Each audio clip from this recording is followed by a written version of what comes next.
19 তারিখে 100-200 লোক মারা গেছে 19 তারিখেই। এরপর আর কি রাজনীতি থাকে, এরপর আর কি সহানুভূতি থাকবে? এই মুহূর্তে জাতীয় সরকার একটা রূপরেখা দরকার এবং একটি প্রমিস সবার কাছে আসতে হবে, কোনো দলের কোনো লোককে আইনি কাঠামো ছাড়া নির্যাতন করা যাবে না। মনির ভাই অনেক কথা বলেছেন, উনি এটা কথাগুলো আমি জবাব দেবো না। আসলে যখন মানুষ মরে যায় তখন একটা রাজনীতি থাকে না, রক্তের দাগ শুকাবে না, এটা বুঝতে হবে। এবং সেই বিখ্যাত লেডি ম্যাকবেথের dialogue, all the perfumes of Arabia will not sweeten this little hand. কত মানুষ মারা গেছে এবং 19 তারিখেই 100-200 লোক মারা গেছে 19 তারিখেই। 60 জন অ্যাডমিটেডলি স্টুডেন্ট 19 তারিখেই মারা গেছে। এরপর আর কি রাজনীতি থাকে, এরপর আর কি সহানুভূতি থাকবে? এখন কি আছে? নিরাপত্তা, স্ট্যাবিলিটি। যেটুকু কথা এখন বলবো স্ট্যাবিলিটির জন্য বলবো।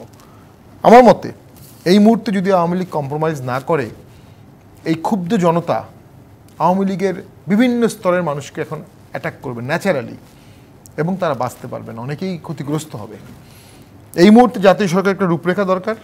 প্রয়োজনে সংবিধান অ্যামেন্ডমেন্ট করতে হবে, পার্লামেন্ট ডেকে পার্লামেন্ট ডিসলভ করতে হবে প্রয়োজনে, এবং একটি প্রমিস সবার কাছে আসতে হবে, কোনো দলের কোনো লোককে আইনি কাঠামো ছাড়া নির্যাতন করা যাবে না।